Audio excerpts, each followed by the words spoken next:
Welcome back, Love Nation. This is Nina. Like, share, and subscribe. Thank you to everybody that has been coming to my channel. Like this video, share this video, and hit that notification bell so you guys know when I drop my next one. Listen, you guys, this mess with Drake is probably one of the more messier lawsuits of the year, garnering a lot of attention, especially now that we will be reading through the second lawsuit that he filed this week, this time more specifically concerning the issue he has with the song Not Like Us, which is by rapper Kendrick Lamar, and sadly, they are both on UMG distribution. This is a mess, completely a mess. Now, I'm going to hold my own opinion as I try to get through this, but I will definitely say that the same things that people are, Drake is alleging happened to him, a lot of people are saying that he has done himself, allegedly, in the past, which has blown up some of his own numbers. It seems like the shoe is on the other foot now, in my own opinion. I'll be reading through this lawsuit word for word. I had to change a few just because of the content for YouTube purposes. Anyway, we're going to get straight into this. Make sure you thumbs up this video. This is part 1, and part 2 will be coming shortly. Alright, here we go, guys. Guys, we are getting into the second lawsuit that rapper Drake has filed. And this time, this lawsuit seems to be more specifically targeting the Not Like Us song by Kendrick Lamar. I will be reading this word for word. I have to paraphrase where I need to paraphrase. Just bear with me and just read along as we go. This lawsuit was filed November 25th of 2024. And it was filed in the Bexar County District Clerk Courts. And Aubrey Drake Graham, that is Drake's real name, Drake the rapper. And this is the petitioner of requesting depositions of iHeartMedia Inc. and UMG Recording Inc. And again, this is the second lawsuit. All right, let's go. Aubrey Drake Graham's verified petition for Rule 202 depositions. Petitioner Aubrey Drake requests an order authorized under Texas Rule of Civil Procedure 202 to take pre-suit depositions of the corporate representatives of iHeartRadio Inc. and UMG Recording Inc., which includes Interscope Records, a wholly owned division of UMG, for which petitioner respectfully shows as follows. 1. Pursuant to Texas Civil P 190.4, petitioner requests that discovery be conducted under a Level 3 discovery control plan. Factual background. 2. Respondent UMG is one of a handful of companies that dominate the multi-billion-dollar music industry. When it comes to the release of new music by its most prominent artists, UMG is meticulous in its planning and execution of the music its release, promotes, and backs with its considerable financial resources. That is true, not just because of the amount of money on the line for UMG and its shareholders, but also because UMG's executives are eligible to receive incentive bonuses based on the revenue generated by their respective divisions. Earlier this year, one of the artists that UMG has under their contract presented UMG with a new song called Not Like Us. Before it approved the release of the song, UMG knew that the song itself, as well as its accompanying album art and music video, attacked the character of another one of UMG's most prominent artists, Drake, by falsely accusing him of being a SO, engaging in underage acts, harboring SOs, and committing other criminal acts. Specifically, the song calls Drake a certified fill in the blank, a predator, and someone whose name should be registered and placed on neighborhood watch lists.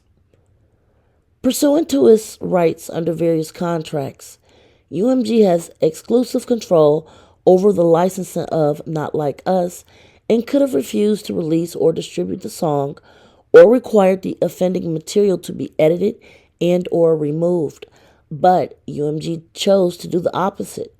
UMG designed, financed, and then executed a plan to turn Not Like Us into a viral mega hit with the intent of using the spectacle of harm to Drake and his businesses to drive consumer hysteria and, of course, gain massive revenues. That plan succeeded, likely beyond UMG's wildest expectations. UMG released a song, Not Like Us, on May 4th, 2024, and his music video on July 4th of 2024. UMG relied on its exclusive licensing rights and in coordination with known and unknown third parties, utilized every tool in its arsenal to spread Not Like Us. UMG made Not Like Us available for radio play, including to iHeartMedia, a mass media corporation headquartered in San Antonio, Texas. iHeartMedia boasts that it is the #1 audio media company in the U.S. based on consumer reach. iHeartMedia claims that it reaches 9 out of 10 Americans every month and has more reach than any other media company in the U.S. iHeartMedia owns iHeartRadio, a freemium broadcast, podcast, radio streaming, and music streaming platform. Radio stations all over the country, including stations owned by iHeartMedia, have played Not Like Us. UMG and iHeartMedia have a long-standing symbiotic business relationship whereby iHeartMedia pays UMG to license and collect royalties for UMG artists, songs over the radio, airplay, and streaming services, as demonstrated by iHeartMedia's bankruptcy filing in 2018. The amount of money exchanged between iHeartMedia and UMG is substantial. In the last quarter of 2023, UMG, through its recorded music and music publishing division, had an ownership interest in more than 60% of the 100 songs listed on Billboard's Hot 100 radio charts. Without its business deals with UMG, iHeartMedia would lose access to a majority of its top radio hits. On the first week of its release, Not Like Us ranked first on Billboard's Hot 100 with 5 million radio airplay audience impressions. In the week that the Not Like Us music video was released, Not Like Us played on the radio an additional 40 million times. 4 months later, the iHeartRadio leaderboard reported that Not Like Us was among the top 2 songs with the most plays on iHeartRadio stations, and explained in a newsletter that I'm sorry, this thing is going wacky. It's scrolling up and down too much. So okay, here we go. It explained that it was heard by more than 25 million times across iHeartRadio's platforms alone. As of the date of this filing, the iHeart Leadership Board still reports Not Like Us as among the most widely played songs on iHeartRadio stations. Billboard reports that as of October 7th of 2024, Not Like Us reached 45.4 million in total audience impressions on radio, with 15 non-consecutive weeks in charge of the R&B hip-hop airplay list. Radio was one of the mediums on which UMG relied to spread Not Like Us. Within a week of its initial release, Not Like Us broke the record.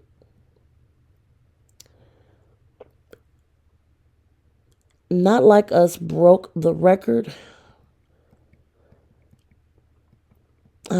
It skipped again. I'm so sorry. Here we go. It broke the record for the most weeks at 21. 21 weeks at number one on Billboard's Hot Rap Songs based on streaming, sales, and radio airplay. Since its initial release, Not Like Us has been seen and heard billions of times. The record-shattering spread of Not Like Us on streaming sales and radio play was deliberate and appeared to have relied upon irregular and inappropriate business practices.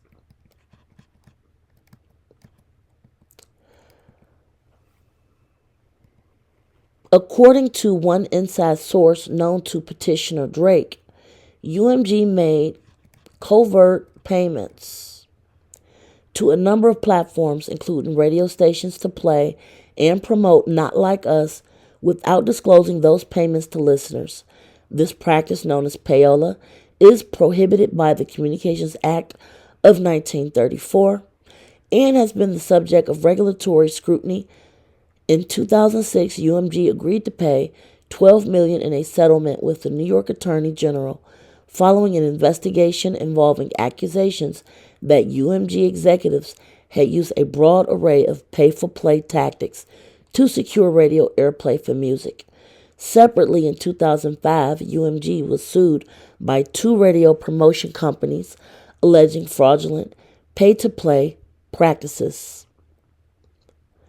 Petitioner has learned of at least one UMG employee making payments to an independent radio promoter who had agreed to transfer those payments to certain radio stations and or radio station employees. These stations subsequently played Not Like Us, and to petitioner's knowledge, did so without disclosing to the listeners that they had been paid by UMG to do so. I am going to stop part one of the reading of this lawsuit at this point, and I will continue with a part two. So please, if you haven't done so already, like, share, and subscribe. And I will be coming back with this crazy reading of the second pre-suit lawsuit motions. All right, you guys, thank you for listening. Like, share, subscribe. We'll be back very shortly. Bye, guys.